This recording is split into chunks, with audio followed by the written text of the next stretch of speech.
آج کل جو موضوع اور من گھڑت باتیں لوگوں کے درمیان مشہور ہیں، ان میں سے ایک روایت یہ بھی ہے کہ آپ علیہ الصلاۃ والسلام جب معراج کے اندر تشریف لے گئے تھے تو آپ اپنے جوتے پہنے ہوئے تھے۔ تو آپ علیہ السلام نے یہ سوچا کہ اللہ تعالیٰ نے موسیٰ علیہ السلام کو وادی طویٰ میں یہ حکم دیا تھا کہ اے موسیٰ اپنے جوتے اتار لیجئے، لہذا مجھے بھی چاہیے کہ میں اپنے جوتوں کو اتار لوں۔ چنانچہ آپ علیہ الصلاۃ والسلام نے معراج کی رات میں اپنے جوتے اتارنے کا ارادہ فرمایا تو اللہ تبارک و تعالیٰ نے یہ حکم نازل فرمایا کہ اے محمد، آپ اپنے جوتے نہ اتاریں بلکہ اپنے نالین کے ساتھ ہی تشریف لے آئیں، کیونکہ آپ کے نالین سے آسمان برکت حاصل کرے گا اور وہ اپنی برتری کو محسوس کرے گا۔ چنانچہ آپ علیہ الصلاۃ والسلام اس کے بعد آگے عرش الہی پر جوتے پہن کر کے ہی تشریف لے گئے تھے۔ اس بات کو بہت سارے لوگ بیان کرتے ہیں، بہت سارے خطیب، واعظین، مقررین بڑے زور و شور کے ساتھ اس واقعے کو بیان کرتے ہیں، اور بہت سے نعت پڑھنے والے حضرات بھی اس واقعے کو اپنی نعتوں کے اندر گنگناتے ہیں۔ لیکن کیا یہ بات صحیح ہے یا صحیح نہیں ہے؟ کیا یہ کسی حدیث سے ثابت ہے یا نہیں ہے؟ اس کو سمجھنا ہے۔ دیکھیے، یہ بات جو ہے کسی بھی صحیح حدیث سے ثابت نہیں ہے۔ علامہ عبدالحی لکھنوی نے الآثار المرفوعہ میں لکھا ہے کہ امام مقری مالکی، علامہ رضی الدین قزوینی اور زرقانی نے اس بات کی صراحت کی ہے کہ یہ قصہ بالکل موضوع ہے، من گھڑت ہے، یہ بالکل باطل اور بے بنیاد بات ہے۔ اور انہوں نے لکھا ہے کہ معراج کے سلسلے میں جتنی بھی روایات مروی ہیں، ان تمام روایات کے اندر یہ واقعہ کہیں بھی نہیں ملتا ہے، لہذا یہ ایک موضوع اور من گھڑت بات ہے، اس کو بیان نہیں کرنا چاہیے اور اس کو حضور علیہ السلام کی طرف منسوب نہیں کرنا چاہیے۔ حضرت مولانا احمد رضا صاحب بریلوی سے یہ سوال کیا گیا تھا کہ آپ علیہ الصلاۃ والسلام اپنے جوتے پہن کر کے عرش پر تشریف لے گئے ہیں، کیا یہ بات صحیح ہے یا غلط ہے؟ تو مولانا نے یہ جواب دیا تھا کہ یہ بالکل جھوٹی، من گھڑت اور باطل بات ہے۔ یہ سوال جواب ان کی احکام شریعت کے اندر لکھا ہوا ہے، وہاں دیکھ سکتے ہیں۔ اس کے علاوہ ایک روایت اور ہے کہ جب حضور پاک علیہ السلام سدرۃ المنتہا پر تشریف لے گئے تھے اور آپ علیہ الصلاۃ والسلام اور حضرت جبرائیل علیہ السلام معراج کی رات میں ساتھ ساتھ تھے، تو جب سدرۃ المنتہا کا مقام آیا ہے تو حضرت جبرائیل علیہ السلام سدرۃ المنتہا پر جا کر کے رکے اور اس کے بعد آپ علیہ الصلاۃ والسلام کو اکیلے آگے جانا پڑا۔ تو آپ علیہ السلام نے اس موقع پر یہ کہا تھا کہ اے جبرائیل، کیا حبیب بھی اپنے حبیب کا ساتھ چھوڑتا ہے؟ تو جبرائیل امین نے یہ کہا تھا کہ اے اللہ کے رسول، اگر میں اس جگہ سے آگے بڑھا تو نور کی تجلیات سے میں جل جاؤں گا، یہ فرمایا تھا۔ چنانچہ اس بات کو بہت ہی زیادہ زور و شور کے ساتھ مقررین، واعظین بیان کرتے ہیں، اور سیرت کے جلسوں میں یہ بات بہت بیان کی جاتی ہے، حتیٰ کہ بعض نعت پڑھنے والوں نے اس بات کو اپنی نعتوں کے اندر لیا اور اس کو گنگنایا۔ بہت سے شعراء نے اس پر اشعار کہے، اس بات کو اشعار کے اندر لکھا۔ میں نے ایک شاعر کا شعر اس کو نوٹ کیا ہے، وہ یہ ہے کہ سدرۃ المنتہا پر جو پہنچے نبی، سر جھکا کر یہ جبرائیل کہنے لگے، اے حبیب خدا بس سوا آپ کے، اس کے آگے جو جائے گا جل جائے گا۔ تو کیا یہ بات کسی صحیح حدیث سے ثابت ہے یا نہیں ہے؟ تو اس روایت کے متعلق محدثین کی رائے یہ ہے کہ یہ بھی ایک بے بنیاد اور باطل بات ہے اور کسی بھی صحیح حدیث سے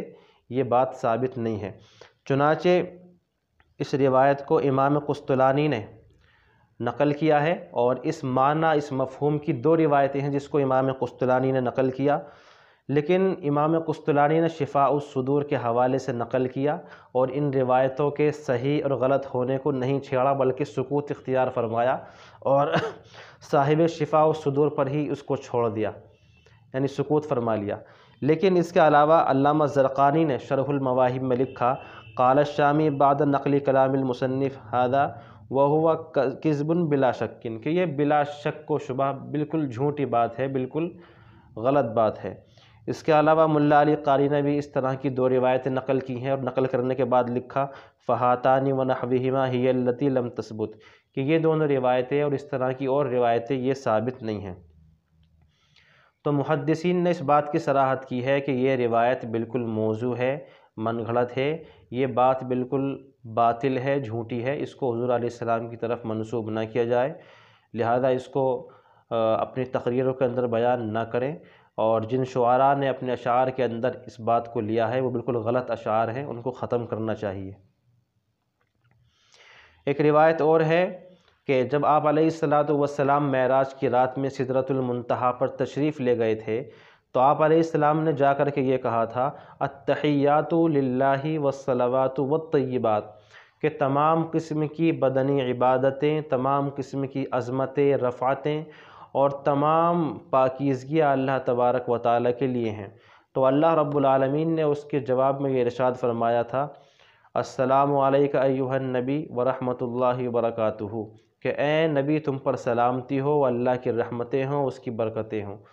تو آپ نے اس کے جواب میں فرمایا السلام علینا وعلی عباد اللہ الصالحین، کہ ہم پر اور اللہ کے تمام نیک بندوں پر سلامتیاں نازل ہوں۔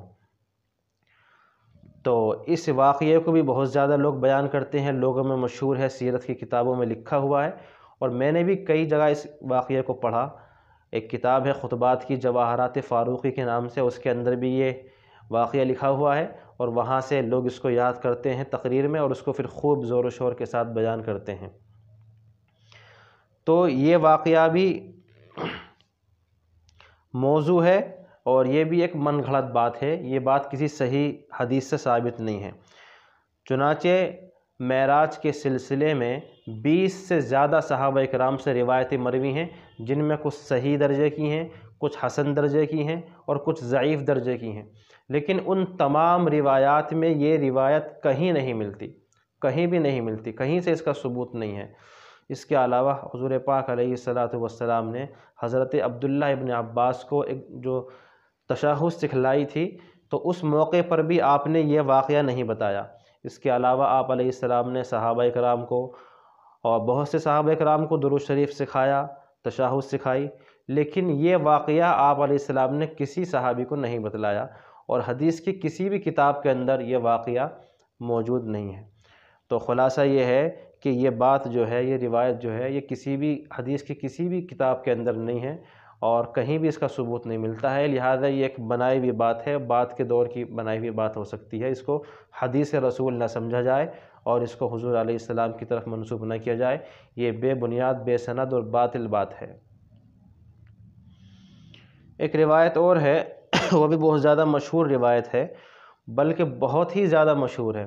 لوگوں کے اندر وہ بہت زیادہ شہرت کا درجہ رکھتی ہے، اور بہت لوگ اس کو بیان کرتے ہیں، ہم نے بھی بعض مرتبہ اس کو سنا ہے۔ کہتے ہیں کہ ایک مرتبہ آپ علیہ السلام اپنے گھر کے اندر تشریف لائے تو حضرت عائشہ کی ایک سوئی کھو گئی تھی، تو حضرت عائشہ اس سوئی کو تلاش کر رہی تھیں، گھر میں اندھیرا تھا، وہ سوئی نہیں مل رہی تھی، کیونکہ گھر کے اندر اندھیرا تھا، چراغ نہیں تھا، تو سوئی نہیں مل رہی ہے۔ تو آپ علیہ السلام اچانک گھر کے اندر داخل ہوئے،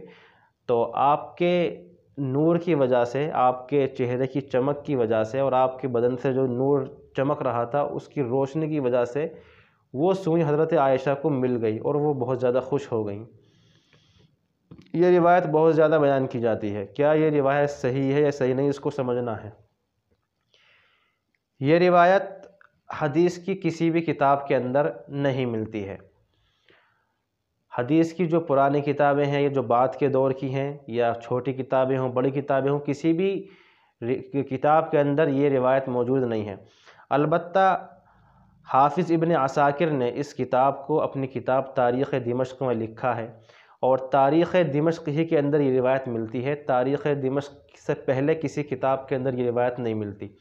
تو اس روایت کا جو ماخذ ہے وہ تاریخ دمشق ہے۔ پھر تاریخ دمشق سے بعد کے زمانے کے کئی لوگوں نے اس کو نقل کیا، مثال کے طور پر تاریخ دمشق ہی سے علامہ امام دیلمی نے اپنی کتاب مسنۃ الفردوس میں اس کو نقل کیا، حافظ سیوطی نے اس کو اپنی کتاب خصائص کبریٰ میں نقل کیا،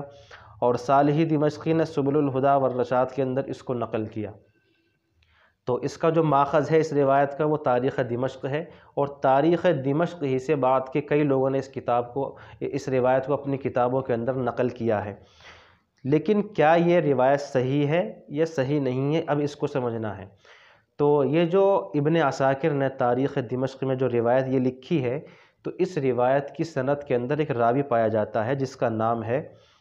مسعدہ بن بکر فرغانی، اور یہ ایک ایسا راوی ہے جس کے بارے میں کسی بھی محدث نے اس کی تعدیل اور توثیق نہیں کی ہے، بلکہ تمام محدثین نے اس پر جرح ہی کی ہے۔ چنانچہ اس کے بارے میں امام ذہبی فرماتے ہیں کہ یہ شخص جو ہے جھوٹی حدیث بیان کرتا ہے احمد ابن ابی عون سے، اور ابن حجر اسقلانی نے بھی لکھا کہ مجھے یہ روایت نہیں ملی جو اس شخص نے جو ہے نقل کی ہے۔ تو خلاصہ ان حضرات محدثین کی اس صراحت سے یہ بات سمجھ میں آتی ہے کہ یہ ایک موضوع اور من گھڑت بات ہے، کیونکہ اس روایت کی سند میں ایک راوی پایا جاتا ہے جس راوی کے اوپر محدثین نے جرح فرمائی ہے، لہذا یہ روایت اس سند کے ساتھ باطل ہے، من گھڑت ہے، موضوع ہے۔ اس کو حضور علیہ السلام کی طرف منسوب نہ کیا جائے، اور اس کو جو ہے لوگوں کے اندر بیان نہیں کرنا چاہیے۔ ایک روایت اور ہے، بہت زیادہ مشہور روایت ہے، کہ اللہ تبارک و تعالی نے نبی پاک علیہ السلام کی نماز جنازہ پڑھی ہے۔ شاید آپ نے بھی سنی ہوگی، بہت سے خطبہ کی مقررین کی زبانوں سے سنی ہوگی، آپ نے یقیناً سنی ہوگی۔ کہتے ہیں کہ صحابہ اکرام نے حضور علیہ السلام سے آخری وقت میں یہ معلوم کیا تھا کہ اللہ کے رسول آپ کو قبر میں کون اتارے گا؟ تو آپ نے فرمایا کہ میرے اہل بیت اتاریں گے۔ پھر پوچھا کہ آپ کی نماز جنازہ کون پڑھے گا؟ تو آپ علیہ السلام رونے لگے اور فرمایا اس کے بعد کہ میری نماز جنازہ پہلے اللہ تعالیٰ پڑھے گا، اس کے بعد جبرائیل، میکائیل، اسرافیل پڑھیں گے، ملک الموت پڑھیں گے، اس کے بعد عرش والے فرشتے پڑھیں گے، اور اس کے بعد جو ہے بقیہ فرشتے پڑھیں گے، اور اس کے بعد تم حضرات پڑھنا۔ تو اس روایت سے پتہ چلا کہ اللہ تعالیٰ نے آپ علیہ السلام کی نماز جنازہ پڑھی۔ اس کو لوگ بیان کرتے ہیں حضور کی سیرت میں، اور سیرت النبی کے جلسوں میں کافی لوگ اس روایت کو بیان کرتے ہیں۔ لیکن کیا یہ روایت صحیح ہے یا غلط ہے، اس کو سمجھنا ہے۔ تو یہ روایت کئی کتابوں کے اندر ہے، لیکن اس روایت کی سند میں ایک راوی پایا جاتا ہے جس کا نام ہے عبد المنعم ابن ادریس، اور یہ ایک جھوٹا راوی ہے، کذاب راوی ہے، یہ حدیثوں کو گھڑا کرتا تھا۔ محدثین نے اس راوی پر بڑی جرح کی ہے۔ چنانچہ عبد المنعم ابن ادریس جو یہ جھوٹا راوی ہے، اس کے سلسلے میں امام ابو داود نے اور نسائی نے یہ فرمایا کہ لیس بثقۃ، کہ یہ راوی ثقہ نہیں ہے، اور دارقطنی نے اس کے بارے میں یہ کہا کہ ہوا و ابوہ متروکان، کہ یہ اور اس کا باپ دونوں متروک ہیں، اور امام بخاری نے اس کے بارے میں فرمایا ذاہب الحدیث، اور امام احمد نے کہا کہ عبد المنعم ابن ادریس یکذب علی وہب ابن منبہ، کہ یہ شخص جو ہے جھوٹی روایت بیان کرتا ہے، اور ابن حبان نے اس کے بارے میں یہ کہا کہ یضع الحدیث، کہ یہ حدیث گھڑتا ہے۔ اور اس کے علاوہ امام برزعی نے لکھا ہے کہ ابو زرعہ نے فرمایا واہی الحدیث، اور اس کے علاوہ امام حاکم نے فرمایا ذاہب الحدیث۔ تو اس شخص پر ان تمام محدثین نے، علماء نے جرح کی ہے، اس کو جھوٹا کہا ہے، کذاب کہا ہے۔ اور ابن حجر لکھتے ہیں کہ یحییٰ ابن معین سے پوچھا گیا اس شخص کے بارے میں، تو انہوں نے یہ کہا تھا کہ الکذاب الخبیث، کہ یہ شخص تو بڑا جھوٹا ہے اور یہ بڑا خبیث انسان ہے۔ تو معلوم یہ ہوا کہ عبد المنعم ابن ادریس ایک جھوٹا راوی ہے، کذاب ہے، یہ حدیث گھڑا کرتا تھا۔ لہذا یہ جو روایت ہے جس پر ہم بات کر رہے ہیں، جس میں یہ بات آئی ہے کہ اللہ نے حضور کی نماز جنازہ پڑھی ہے، یہ موضوع من گھڑت روایت ہے، باطل ہے، اور اس روایت کا کوئی اعتبار نہیں ہے، اس کو بیان نہیں کرنا چاہیے، اور اس کو حضور کی طرف منسوب نہیں کرنا چاہیے۔ ایک روایت اور ہے کیلا کھانے کی سنت۔ بعض لوگ کہتے ہیں کہ کیلا کھانے کا سنت طریقہ یہ ہے کہ کیلے کی جو جڑ کی طرف ہوتی ہے نا، اس کی جڑ کی طرف سے اس کو چھیلا جائے، یعنی اوپر سے نہ چھیلا جائے بلکہ جو اس کی جڑ ہوتی ہے، جڑ کی طرف سے اس کو چھیلا جائے، اس کے بعد اس کو کھایا جائے، یہ سنت طریقہ ہے۔ حالانکہ یہ بات غلط ہے، کیلا کھانے کا یہ سنت طریقہ آپ علیہ السلام سے منقول نہیں ہے، یہ بالکل غلط اور جھوٹی بات ہے، بلکہ کیلا کھانے کا کوئی بھی سنت طریقہ آپ علیہ السلام سے منقول نہیں ہے۔ چنانچہ اس سلسلے میں یہ بات یاد رکھیے کہ سیرت پر بہت ساری کتابیں لکھی گئی ہیں، ان میں سے ایک بہت مشہور کتاب ہے جس کا نام ہے زاد المعاد۔ زاد المعاد ایک ایسی کتاب ہے جس میں حضور علیہ السلام کے کھانے پینے کو اور حضور کے کھانے کے طریقے، حضور کی مأکولات، مشروبات، ان تمام چیزوں کو بیان کیا گیا ہے، لیکن اس کتاب کے اندر بھی یہ روایت کیلے والی کہیں نہیں ملتی۔ اس کے علاوہ ایک کتاب اور ہے صالح دمشقی کی جس کا نام ہے سبل الہدی والرشاد فی سیرت خیر العباد۔ اس کتاب کے اندر بھی حضور علیہ السلام کے مأکولات، مشروبات، کھانے پینے کے طریقے اور ان تمام چیزوں کو بیان کیا گیا ہے، لیکن اس کتاب کے اندر یہ روایت بھی کہیں نہیں ملتی ہے۔ اس کے علاوہ موضوع اور من گھڑت روایات کے سلسلے میں جو کتابیں لکھی گئی ہیں، ان کتابوں کے اندر بھی یہ روایت کہیں نہیں ملتی ہے۔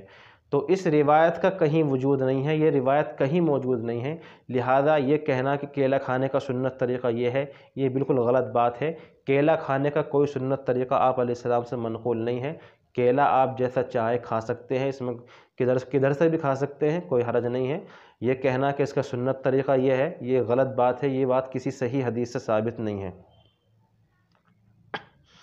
ایک روایت اور ہے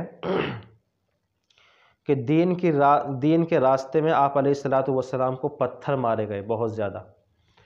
ہاں، یہ بات تو صحیح ہے کہ آپ علیہ السلام کو پتھر مارے گئے تھے، لیکن اس سلسلے میں لوگوں میں یہ روایت مشہور ہے کہ آپ علیہ السلام جب لوگوں کو دین کی دعوت دیتے تھے تو لوگ آپ کو اتنے پتھر مارتے کہ آپ کا بدن زخمی ہو جاتا اور خون بہت زیادہ بہتا تھا، تو جبرائیل علیہ السلام آتے اور آ کر کے اپنا پر آپ کے زخم پر لگاتے تو آپ کا زخم ٹھیک ہو جاتا۔ یہ روایت لوگوں میں مشہور ہے۔ تو اس سلسلے میں یہ بات یاد رکھیں کہ حضور علیہ السلام کو جو پتھر مارے گئے ہیں وہ طائف کے سفر میں مارے گئے ہیں، اور طائف کا جو سفر ہے یہ بہت زیادہ پریشان کن ہے۔ اسی لیے ایک روایت میں ہے کہ حضرت عائشہ نے آپ علیہ السلام سے یہ معلوم کیا کہ اللہ کے رسول، کیا جنگ احد سے بھی زیادہ کوئی تکلیف دہ دن آپ کے پاس گزرا ہے؟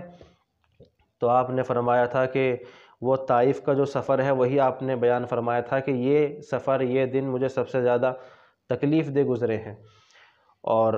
اسی وجہ سے حضرت مولانا ادریس صاحب کاندھلوی نے اپنی کتاب حیات الصحابہ میں بیہقی کی دلائل النبوہ کے حوالے سے اور ابن کثیر کی البدایہ والنہایہ کے حوالے سے یہ لکھا ہے کہ طائف کے ظالموں نے طائف کے راستوں میں غنڈوں کو اور بدماشوں کو بٹھا دیا تھا چاروں طرف راستوں میں، اور حضور علیہ السلام جہاں سے گزرتے وہ آپ کو پتھر مارا کرتے، یہاں تک کہ آپ کا بدن زخمی ہو جاتا، خون بہنے لگتا۔ تو یہ بات یاد رکھیں کہ آپ علیہ السلام کو جو پتھر مارے گئے ہیں وہ صرف طائف کے سفر کے اندر مارے گئے ہیں، اس کے علاوہ زندگی میں کوئی دوسرا واقعہ نہیں ملتا جس میں آپ کو پتھر مارے گئے ہوں، بس ایک واقعہ ملتا ہے۔ لیکن بیان کرنے والے ایسے بیان کرتے ہیں جیسے کہ پوری زندگی آپ کو پتھر مارے گئے ہوں اور پوری زندگی آپ علیہ السلام پر پتھر مارے گئے ہوں، یہ بات غلط ہے۔ صرف ایک واقعہ ہے طائف کا جہاں آپ کو پتھر مارے گئے۔ دوسری بات یہ ہے کہ حضرت جبرائیل کا پر لگانا زخم پر اور زخم کا ٹھیک ہو جانا، یہ بالکل غلط بات ہے، یہ بات کسی بھی حدیث کے اندر نہیں آئی ہے،